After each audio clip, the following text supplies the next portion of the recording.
Bienvenidos al informativo de Magnificat.tv, dedicado a ofrecerte las noticias más importantes de la Iglesia Católica. Hoy es miércoles 23 de noviembre y estos son nuestros titulares. Los obispos alemanes han llevado a cabo su visita ad limina al Vaticano. Han tenido una larga reunión con el Papa sobre el sínodo alemán. El presidente de los obispos alemanes ha declarado sentirse contento por la visita ad limina, porque el Vaticano no ha dado respuestas claras a los problemas. Uno de los pocos obispos alemanes que se oponen al sínodo de ese país, Monseñor Oster, también se ha mostrado satisfecho por el resultado de la visita ad limina. La Iglesia Católica en Estados Unidos ha elegido a sus nuevos cargos directivos que han sido todos ellos de una línea conservadora. Los metodistas se van a dividir en dos iglesias porque un sector de ellos no acepta ni el matrimonio homosexual ni que el ejercicio de la homosexualidad no sea pecado. Los obispos alemanes han llevado a cabo la preceptiva visita ad limina al Vaticano. En ella han tenido una reunión con el Papa sobre su sínodo. El Papa Francisco se ha encontrado el jueves con los obispos alemanes en visita ad limina en Roma. Según la Conferencia Episcopal Alemana, el encuentro, que duró alrededor de 2 horas, fue descrito por los participantes como animado, abierto y cordial. La duración ha sido más de lo habitual en este tipo de actos. A diferencia de las demás citas durante la visita ad limina de 5 días, la traducción no fue realizada simultáneamente por intérpretes, sino secuencialmente por un empleado de la Secretaría de Estado. A diferencia de la mayoría de las reuniones de esta semana que tuvieron lugar en el auditorio a pocos metros del Vaticano, la recepción de los obispos al Papa tuvo lugar en el salón del Palacio Apostólico.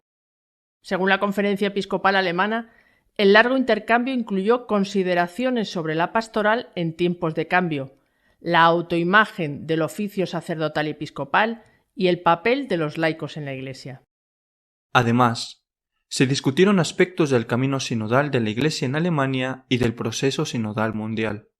Las ideas de reforma del camino sinodal en Alemania fueron también el tema de un esperado encuentro de los obispos con los responsables de las autoridades más importantes de la curia el viernes por la mañana. Esta reunión interdicasterial es una rara excepción entre las visitas regulares ad limina de los obispos de un país. El presidente de la Conferencia Episcopal Alemana se ha mostrado satisfecho tras la visita ad limina porque el Vaticano no dio respuestas claras al sínodo alemán. El presidente del episcopado alemán, Monseñor Batzing, afirmó al concluir la visita ad limina: «Puedo decir con un corazón honesto y aliviado, sí, fue una visita desafiante. Todos los temas fueron puestos sobre la mesa y en lugares muy diferentes, ya sea con el Papa, ya sea en los dicasterios o en la reunión». La Iglesia en Alemania no va por un camino especial y no tomará ninguna decisión que solo sería posible en el contexto eclesiástico universal, dijo Batzing.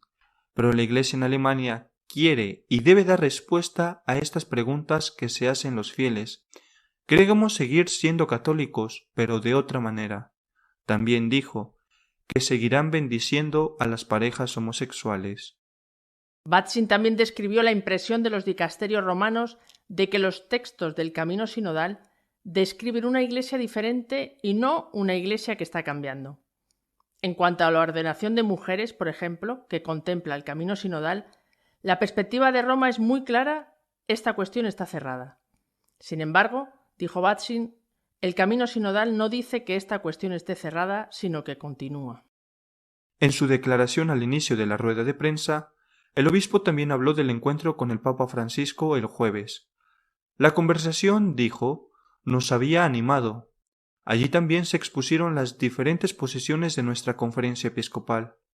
El Santo Padre nos dejó claro que las tensiones son necesarias y que el coraje y la paciencia son necesarios para una solución.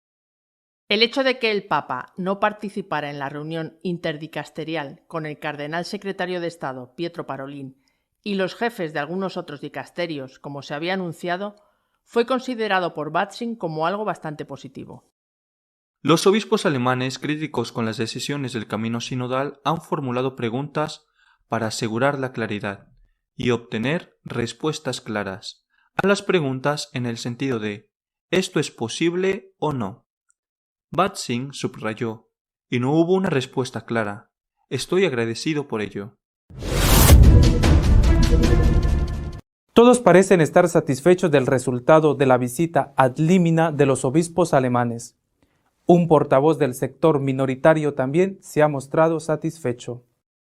Según el Vaticano, en la reunión con los obispos alemanes, los dos representantes de la curia, los cardenales Ladaria, prefecto de Doctrina de la Fe, y Ouellet, prefecto de obispos, han abordado con franqueza y claridad las preocupaciones y reservas sobre la metodología, los contenidos y las propuestas del camino sinodal. El obispo de Passau, Stefan Oster, uno de los pocos obispos alemanes que está en contra del sínodo de su país, no ve ninguna concesión en el Vaticano con respecto al camino sinodal en Alemania.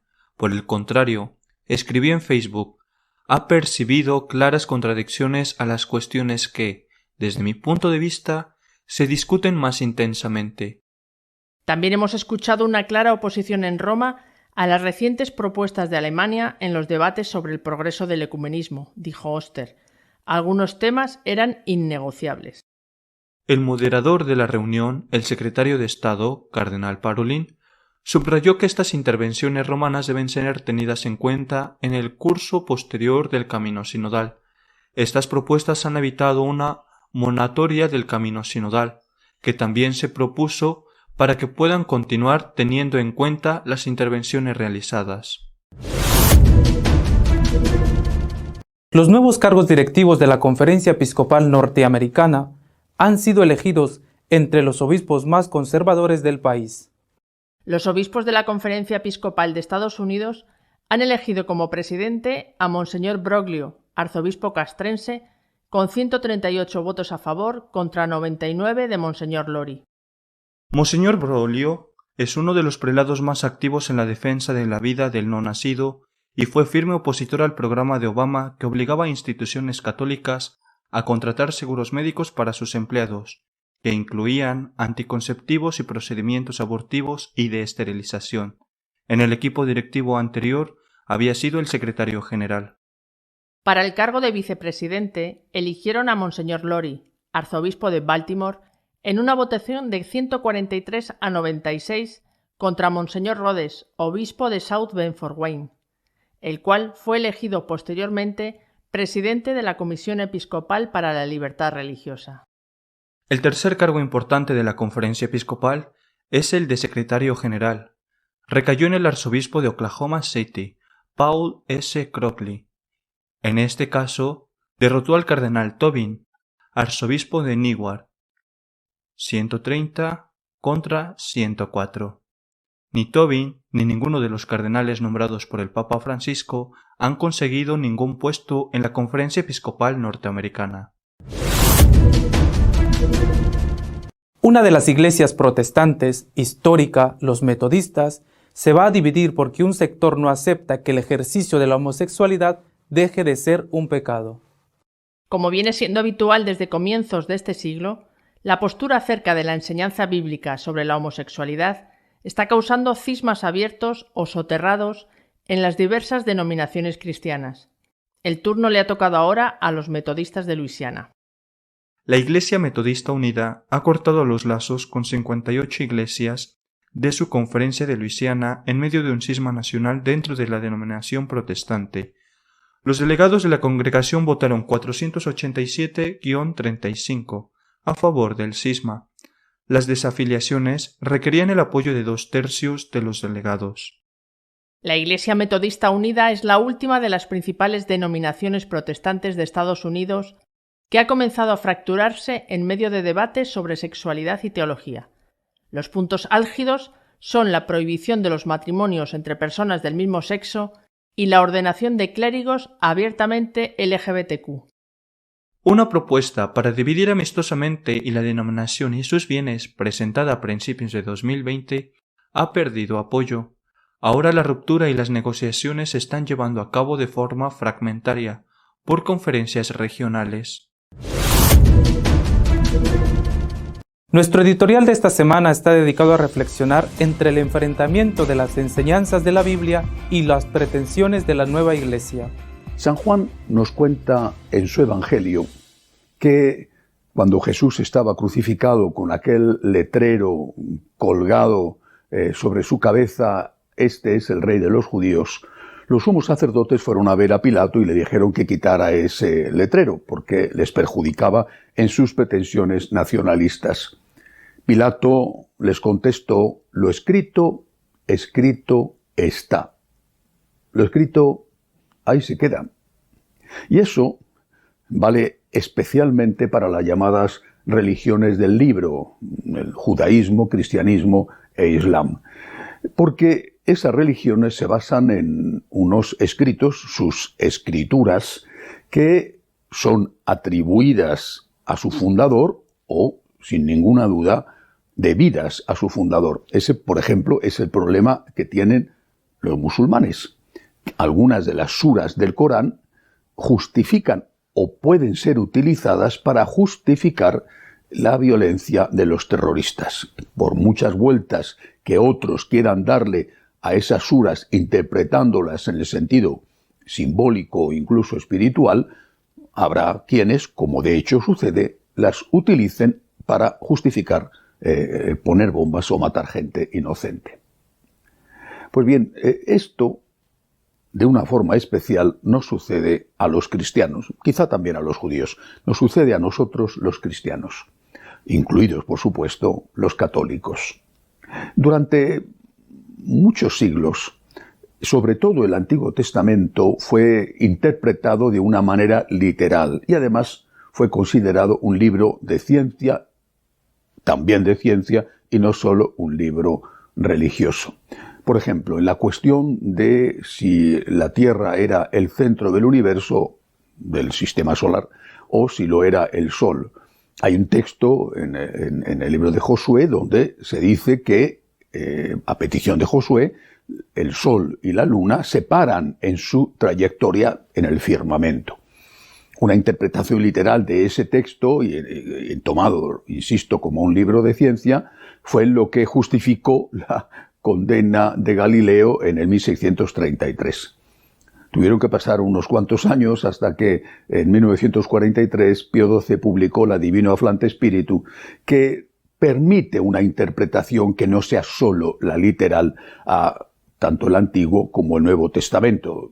Había ya una base patrística en esa interpretación y Pío XII la hace oficial en esa encíclica. Son los llamados 4 sentidos, 4 formas de leer las Escrituras, Antiguo y Nuevo Testamento. La primera de ellas sería la literal, que tiene que ser la base de todas las otras. La segunda sería la alegórica, es decir, esto representa además otra cosa. Por ejemplo, el paso del Mar Rojo es una alegoría del bautismo. La tercera sería el sentido moral, qué aplicaciones prácticas en la vida cotidiana puede tener ese texto. Y la cuarta sería la anagógica, que es qué relación tiene con la vida eterna esa enseñanza, ese texto de la Sagrada Escritura.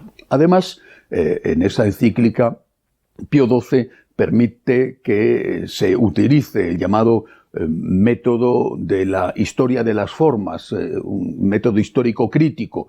Esos 2 métodos van a servir para entender cómo ha evolucionado ese texto que se está estudiando, incluso cómo ha tenido distintas versiones, distintas traducciones, muy especialmente en el Antiguo Testamento, pero también en el Nuevo Testamento. Bien, todo eso efectivamente da una nueva perspectiva a los estudios bíblicos.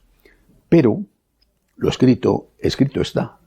Porque hay cosas en los evangelios que son tan claras que por muchas vueltas que se le den, o por mucho que se quiera decir que en realidad lo que es evidente que dice no es lo que dice, resulta imposible que todos estén de acuerdo en esa nueva perspectiva. Esto pasa con muchas cosas y está pasando especialmente con el tema de los actos homosexuales. Pero no solo. Por ejemplo, no hay forma de decir que Jesús no dijo lo que quería decir en el tema del divorcio. Es que no hay forma.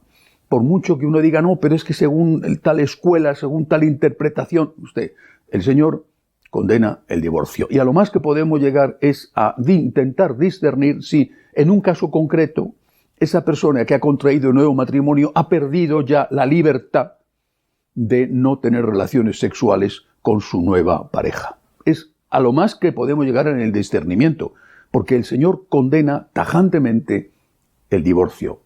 El divorcio, no el divorcio como tal, sino el nuevo matrimonio, cuando no ha habido antes una nulidad matrimonial. Nos ha demostrado que el primer matrimonio no existió. Lo mismo pasa con San Pablo. Es que no se puede afrontar la cuestión de la homosexualidad y olvidar lo que dice San Pablo en la carta a los Romanos, lo que dice en la primera a los Corintios o lo que dice incluso en la primera a Timoteo. Es decir, está ahí lo escrito está ahí con muchísima claridad. Esto está generando divisiones inevitables dentro de todas las iglesias protestantes llamadas históricas. Esta semana, por eso estoy tratando de este tema, los metodistas de Luisiana han protagonizado un cisma porque un sector de ellos ha decidido formar otra iglesia independiente, metodista, distinta a las anteriores, porque no aceptan el ejercicio de la homosexualidad. Pero es que eso no es el caso de los metodistas, es que en este momento todas las iglesias protestantes están ya divididas por este asunto. Quizá no solo por este asunto, pero de una forma especial por este tema. Estoy convencido de que esto va a pasar exactamente igual en la Iglesia Católica. Habrá un sector que diga, no hay ningún problema, lo vamos a interpretar de tal manera que ahora sí que se pueda. Pero otro sector dirá, pero si es que está clarísimo, es que San Pablo lo dice con toda claridad y por lo tanto habrá inevitablemente un cisma. Y esto será una tragedia, una gran tragedia, un nuevo cisma, algo que divida otra vez, una vez más, a la Iglesia Católica. Pero es que no se puede decir, Jesucristo es el Hijo de Dios y su enseñanza cuando dice, venid benditos de mi Padre porque he tenido hambre y me habéis dado de comer, id malditos porque he tenido hambre y no me habéis dado de comer, su enseñanza es divina. Y en cambio no es divina cuando dice, el que se divorcia de su mujer y se casa con otra, comete adulterio contra la primera. Eso es absurdo. O Jesucristo es el Hijo de Dios y todas sus enseñanzas son divinas, o no es el Hijo de Dios, es un hombre, un gran hombre, y por lo tanto sus enseñanzas son humanas, y como enseñanzas humanas pueden ser perfectamente modificables o incluso en parte rechazables. Exactamente igual con San Pablo. Es que no se puede decir que es palabra de Dios el himno a la caridad de la primera carta a los Corintios y decir que es palabra humana la condena de la homosexualidad que está en esa misma carta a los Corintios. Es que, repito, los protestantes que están divididos precisamente por esto. Ellos, a partir de Lutero, utilizaron de una forma especial la carta a los romanos. Además, unos textos de la carta a los romanos extraídos del contexto al margen de otros muchos textos del Nuevo Testamento, incluso de textos de la propia carta a los romanos. Utilizaron la carta a los romanos como su base de justificación de la sola gracia. Tienen los tres, que llaman los tres sola: sola escritura, sola gracia, sola fides. Solo la escritura, solo la gracia nos vale para salvarnos, no nuestras obras, y solamente la fe como complemento en relación con lo de sola gracia. La carta a los romanos es su libro esencial para justificar la separación con la Iglesia Católica. No es el único, pero es su libro esencial. Pero ahora resulta que se basan en la carta a los romanos para eso, pero desprecian la carta a los romanos para el tema de la homosexualidad. No es extraño que se separen, porque algunos dicen, pero esto no es lógico, esto es una falta de coherencia completa. Repito, exactamente igual nos va a pasar a los católicos, salvo que hagamos de la Escritura y de la tradición las dos cosas, las fuentes de la revelación que no pueden ser manipuladas. Y hablo de todo esto no solo por lo que ha pasado esta semana con los metodistas en Luisiana, sino también porque esta semana están los obispos alemanes de visita limina en Roma. Estoy seguro de que van a acabar diciendo que el Papa les da la razón en todo y que están completamente de acuerdo con el Papa para seguir haciendo lo mismo. Estoy seguro. Pero el Papa hace unos días, al regreso de su viaje de Bahrein, dijo en el avión que no quiere que haya una segunda iglesia protestante en Alemania porque ya existe allí una. Es que va a resultar inevitable que haya una ruptura en la Iglesia Católica, como está pasando en las iglesias protestantes, si no se acude al respeto íntegro a las Escrituras y, en nuestro caso, no el de los protestantes, a la tradición. O eso, o tenemos el cisma encima de la mesa y, insisto, las consecuencias serán terribles para todos. Algo que hay que intentar que no ocurra, pero no al costo de traicionar a Jesucristo, no al costo de decir que Jesucristo no es Dios y que sus enseñanzas son simplemente enseñanzas humanas. Quiero terminar con una palabra sobre las elecciones en el seno de la Conferencia Episcopal Norteamericana para elegir a su nuevo presidente. Ha sido elegido Monseñor Broglio, es el arzobispo castrense, por una mayoría considerable de votos, 138 contra 99. Broglio es un hombre clarísimamente defensor de la vida, desde la concepción hasta la muerte natural. Presidió el año pasado la gran concentración a favor de la vida en Washington. Tuvo un problema durante la legislatura de Obama, siendo él arzobispo castrense.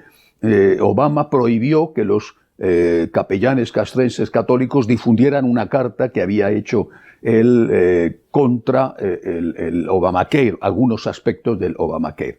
Es un hombre conservador de forma absoluta, en el sentido bueno de la palabra. Y esto también tiene una lectura.